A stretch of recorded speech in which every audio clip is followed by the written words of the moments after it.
好歡迎嚟到人人藝術展嘅第一日啊！咁咧喺我身邊嘅咧就有呢位嘅著名嘅藝術家啦，本地嘅著名藝術家 Uncle，你好啊！咁我想問下 Uncle 先，我想問你平時自己係玩啲邊一類型嘅藝術比較多呢？我本身就係做街頭藝術啦，即係塗鴉藝術咁樣。咁我就已經係從事咗，即係接觸呢個文化，接觸咗廿幾年㗎啦。咁其實都好長時間。原來咧阿 Uncle 咧係玩呢個街頭嘅塗鴉嘅，仲要係20幾年，咁係一個非常之資深嘅藝術家。咁好多謝咧 Uncle 咧今日咧係嚟到我哋學校帶領一啲嘅工作坊，同一啲小學生咧係做啲咩 workshop 啊？啱啱就做咗一個，就係一個即興嘅創作嚟嘅。係。咁啊，我想問啊，嗱。老實講，塗鴉呢樣嘅即係 art form 啦，喺我哋香港就比較少見一啲嘅，最多可能都係畫畫啊、雕塑咁樣。塗鴉呢樣嘢就比較少見同埋特別。咁點解會想將呢一樣嘢帶去我哋學校？係咪就係因為平時比較少見，定還是有冇其他嘅原因呢？因為其實本身街頭藝術咧，佢係一個相對其他藝術嘅創作嚟講，佢係一個更加貼地嘅一樣嘢嚟嘅本身。咁只不過香港係真係比較少見啲啲。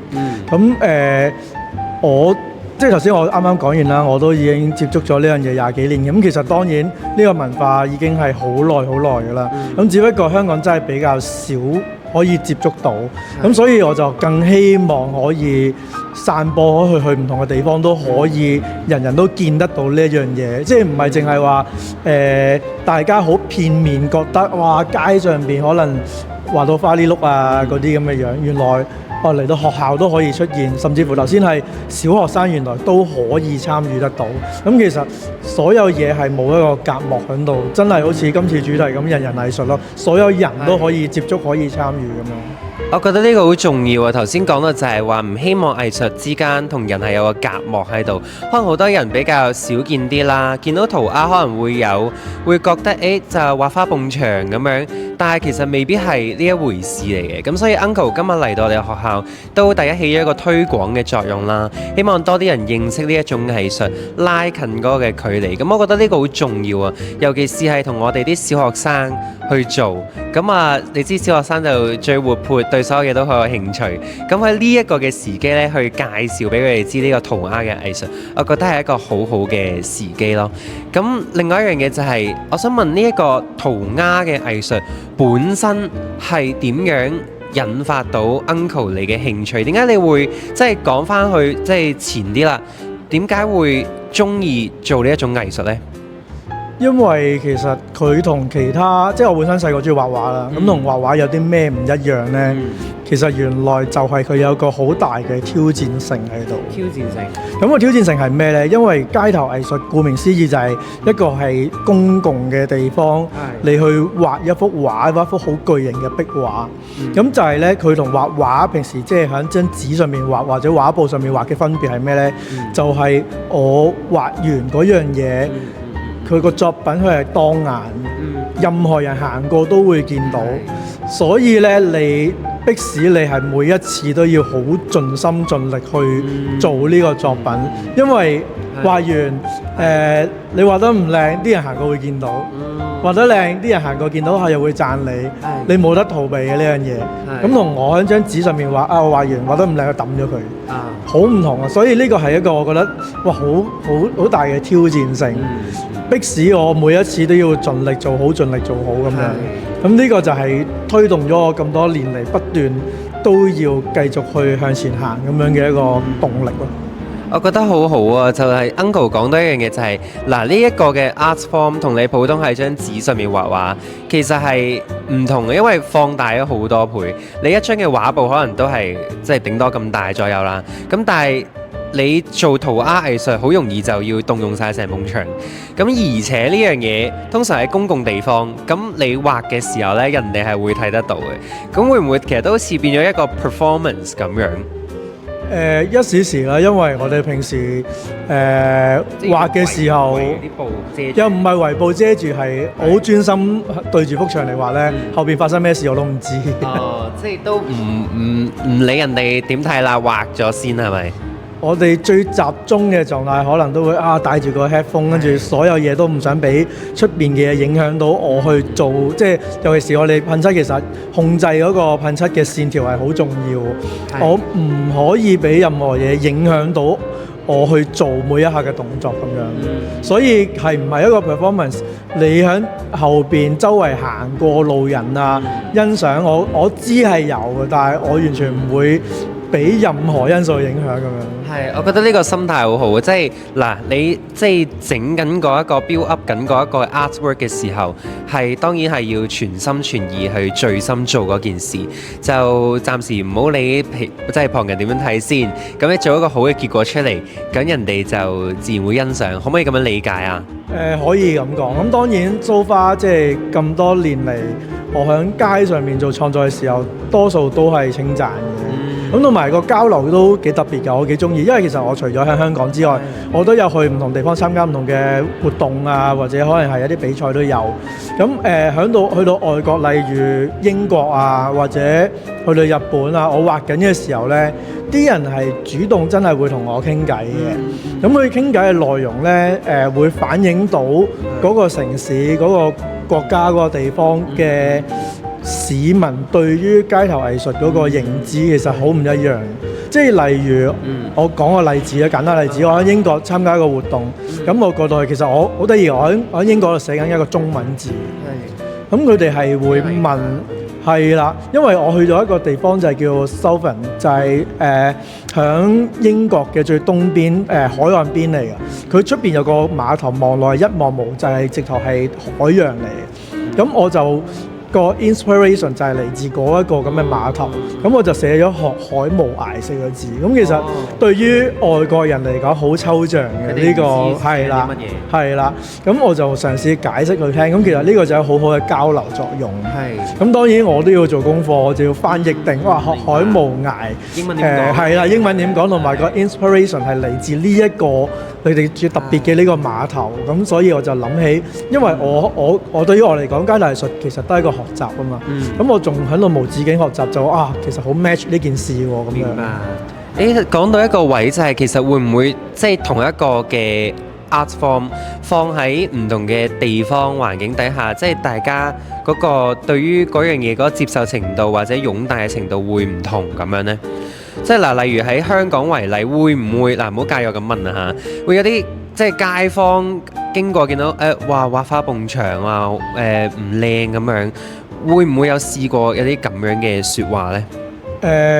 有嘅，我試過一次，我記憶好深，好得意嘅。係。咁記憶好深咧，就同你哋所諗嘅有少少唔一樣，係咩咧？都10幾年前嗰時，我畫緊一間都係學校嘅外牆，係外牆嚟嘅。學校嘅外牆。咁嗰間學校仲要係一間小學，佢係一間我唔記得咗正式個 term， 佢係有少少係特殊嘅小學嚟嘅。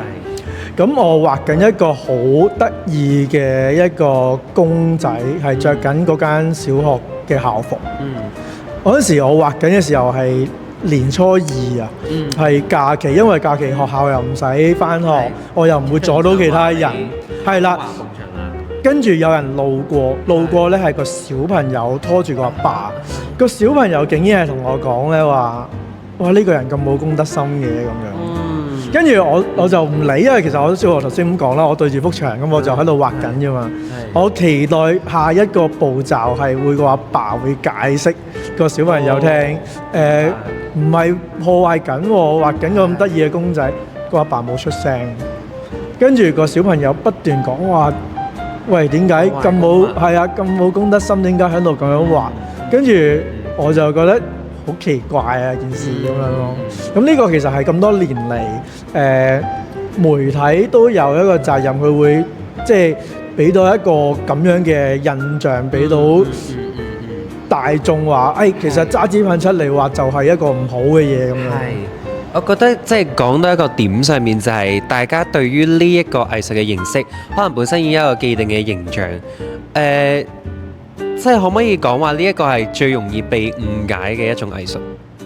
又唔係最嘅幾樣啦，因為其實本身呢個街頭文化都有好多種，咁有例如踩滑板啦，或者跳街舞啦，咁我哋都係同一個年代成長，我同跳街舞嗰啲人好 friend 嘅，同埋佢哋其實有小故事嘅，佢哋鼓勵我去玩呢樣嘢，因為我細個咧又係好怕怕醜醜，即係唔敢講嘢，唔敢表達自己。咁塗鴉呢樣嘢喺20幾年前我細少少嘅時候，咁我更加唔知點樣接觸啦。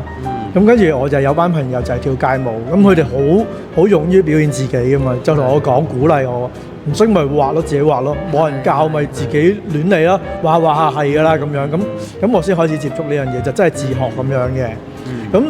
咁喺嗰個時期，其實我哋大家都係同一時間成長。佢哋喺跳街舞嘅時候，以前都係俾警察趕。佢哋喺尖沙咀，可能喺出邊圍一個地下就開個嗰陣時仲係一部半box 一部 hi-fi 咁樣啦。咁播音樂就喺度圍住跳舞好開心。但係其實大家你望落去個形象，好似我哋呢啲咁紋晒身，或者感覺好似一啲都唔返屋企嗰啲人，其實唔係咯。只不過我哋好享受個形象係咁樣，我哋中意咁樣嘅裝扮咁樣啫嘛。咁跟住佢哋都會俾警察趕。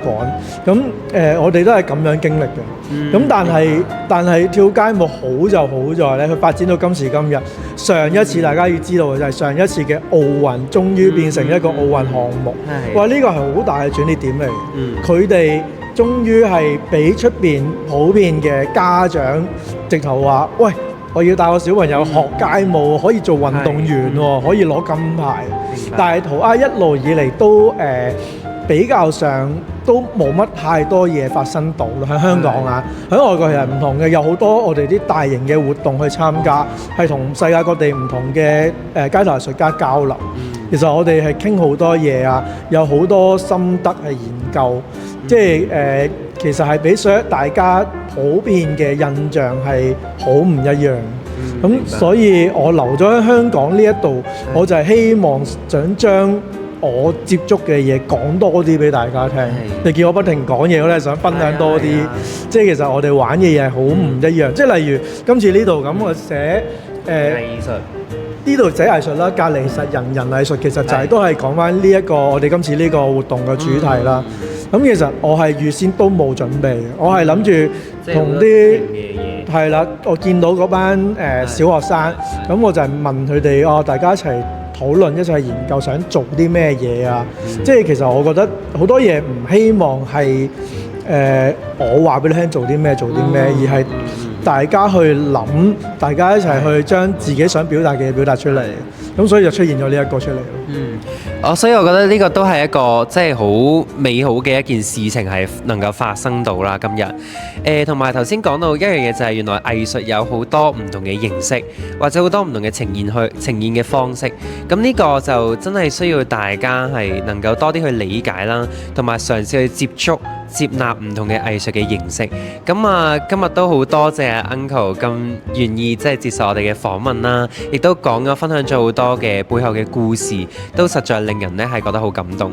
多謝晒 Uncle，多謝晒。